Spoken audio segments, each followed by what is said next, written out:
ഓലന് വൻപയറാണ് എടുത്തിരിക്കുന്നത്. ഒരു ഗ്ലാസ് വൻപയർ ഇടുന്നുണ്ട്.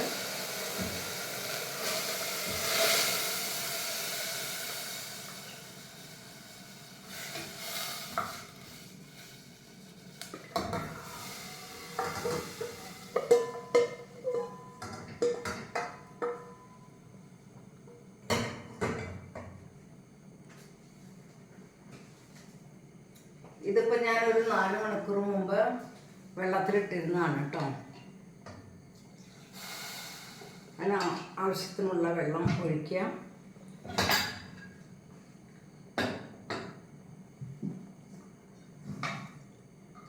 ഓലനിലേക്ക് 2 ചുവന്നുള്ളി അരിഞ്ഞിടുന്നുണ്ട്.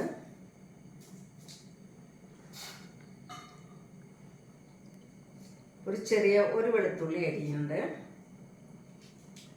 ഒരു വെളുത്തുള്ളി, 2 ചുവന്നുള്ളി, പിന്നെ 2 പച്ചമുളക് കേട്ടോ. ഈ പച്ചമുളക് കാണുമ്പോൾ ചെറുതാണെങ്കിലും നല്ല എരിവാണ് ഇട്ടതിന്.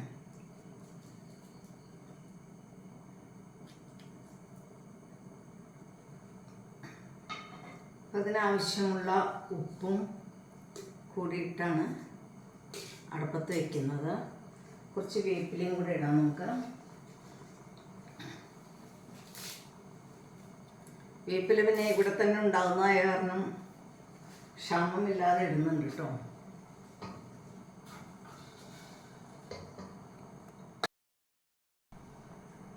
ഇനി നമുക്ക് കുക്കർ അടച്ചു വയ്ക്കാം. കുറച്ചൊന്ന് വെന്ത് വരട്ടെ. അപ്പോഴേക്കും തേങ്ങാപ്പാൽ റെഡിയാക്കി എടുക്കാം. തേങ്ങാപ്പാൽ മിൽക്ക് പൗഡർ കലക്കുന്നതാണെങ്കിൽ കുറച്ച് കട്ടിയിൽ തന്നെ കലക്കണം. ഒരു 4 ടേബിൾ സ്പൂൺ മിൽക്ക് പൗഡറെങ്കിലും വേണ്ടി വരും. ഞാനിപ്പോൾ ഒറിജിനൽ തേങ്ങ തന്നെയാണ് പിഴിഞ്ഞെടുത്തിരിക്കുന്നത്.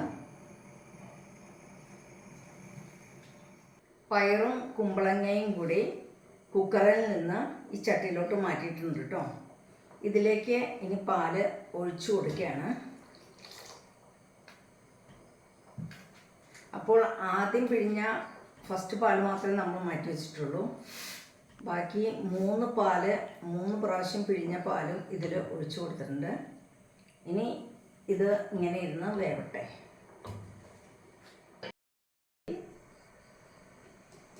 കുറച്ച് ഉപ്പും കൂടെ ഞാൻ ചേർക്കുന്നുണ്ട്. നമ്മുടെ ഈ ഓലൻ കറിയിലേക്ക് കുറച്ച് ജീരകം വറുത്ത് പൊടിച്ചത് ഇടുന്നുണ്ട്. നമ്മുടെ കുമ്പളങ്ങയും പയറും നന്നായി വെന്ത് വന്നിട്ടുണ്ട് കേട്ടോ. ഇനി ഇതിലേക്ക് ഫസ്റ്റ് പാലാണ് ഒഴിക്കുന്നത്.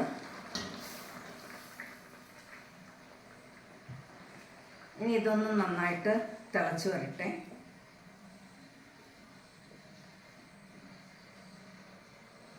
ഈ ഓലൻ കറിക്ക് നമ്മൾ ഈ പയറ് വേവിക്കുന്ന വെള്ളം ഊറ്റിക്കളയുകയാണെങ്കിൽ നമുക്ക് നല്ല വെള്ളം നിറം കിട്ടും കേട്ടോ. ഇതിപ്പോൾ ഞാനങ്ങനെ ഊറ്റിക്കളഞ്ഞിട്ടില്ല. ഊറ്റിക്കളയുമ്പോൾ പയറിൻ്റെ ഗുണം കൂടെ പോവല്ലേ, അത് വിചാരിച്ചിട്ടാണ്. ഞാൻ അല്പം ഉപ്പുണ്ടോ നോക്കട്ടെ കേട്ടോ.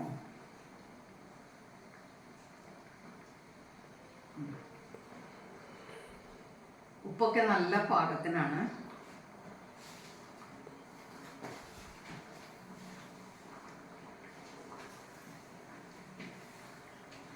ഇനി ഇതിലേക്ക് 1 സ്പൂൺ പച്ച വെളിച്ചെണ്ണയാണ് ഞാൻ ഒഴിക്കുന്നത്.